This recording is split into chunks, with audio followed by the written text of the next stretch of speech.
pour vivre, on a besoin d'eau. Et on ne peut pas avoir une ville sans vraiment de l'eau. Et où trouver cette eau? Comment garder cette eau? Comment traiter cette eau? Comment l'employer à des fins écologistes, des fins sustainable? C'est ça une problématique à régler dans cette zone du pays.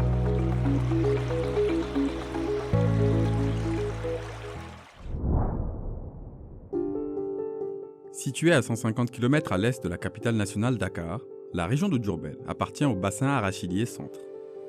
Elle est faiblement pourvue en ressources naturelles et de l'environnement. En effet, elle ne dispose ni de cours d'eau pérennes, ni de façades maritimes, ni de forêts classées. Les défis pour les populations de Diourbel, ils sont confrontés à des défis. Le premier, c'est le travail. Le côté écologique, c'est un défi, parce que vous voyez que c'est une ville qui est appelée ville morte. La ville pouvait être plus verte qu'elle l'est aujourd'hui. Il y a le défi de l'eau. On n'a pas la mer, on n'a pas le fleuve, on a le lit d'un fleuve, un lit mort. Créer des emplois de qualité et des places de formation en Afrique est l'objectif de développement d'Invest for Jobs, l'initiative spéciale formation et emploi du ministère fédéral allemand de la coopération économique et du développement BMZ. Invest for Jobs appuie le gouvernement du Sénégal dans la création d'emplois décents et durables. La population diourbelloise tourne aux alentours peut-être de 2 millions. Le taux de croissance annuelle intercensitaire là, est de 3,12%, ce qui veut dire que pratiquement on a un dédoublement de la population tous les 22 ans. Et parmi cette population, nous avons à près 55% qui sont des jeunes qui ont moins de 20 ans. Ce qui veut dire que la main-d'œuvre, la formation et le chômage constituent des facteurs très importants. Toutes ces problématiques se concentrent actuellement dans Diourbel. Je me suis dit, je fais l'exemple. J'achète cette eau, j'en fais une place à palabre sur l'eau, j'en fais un pinch comme on le connaît au Sénégal. Tout le monde vient avec ses idées, tout le monde vient avec ses énergies et ses forces. Et on crée quelque chose. Dans le cadre de sa stratégie de développement économique durable, Invest for Jobs veut promouvoir ce programme qui est un processus de transformation qui intègre l'environnement et la formation des populations locales. Nous avons décidé en fait d'appuyer le projet Pencum Nord parce qu'en fait dans ce projet nous avons vu 4 axes principaux qui sont très importants, qui sont en fait la gestion de l'environnement, la gestion écologique, mais aussi le recyclage de tout ce qui est les ordures et aussi il y a la création d'emplois.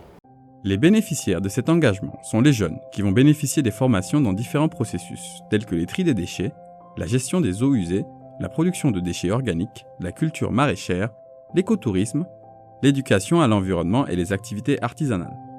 Pencum ndox man maa ngi fiy liggéey bale di nettoyer ndax pencum ndox meloon na melokaan woo xam ne ku ko xooloon démb xool ko tey di nga xam ne liggéey bu wér a ngi ci boo jëlee sa mbarit nga ñëw ba ci mbedd fu ñëpp di jaar nga di ko fa sotti xam nga ne loolu normalut waaye bi ko defal jotee si di jël fii defal ko mel na war a mel fii ni ku fi dugg tey da macha allah rek ngay wax. fii nekkoon na béréb boo xam ne neexutoon a dugg parce que kuñ fi indi woon tamit doo fi ñemee dugg bëri na sama genre yoo xam ne dañ daan tëdd rek les jeunes yooyu tey ñoom ñoo defal fii tey ba mu mel nii.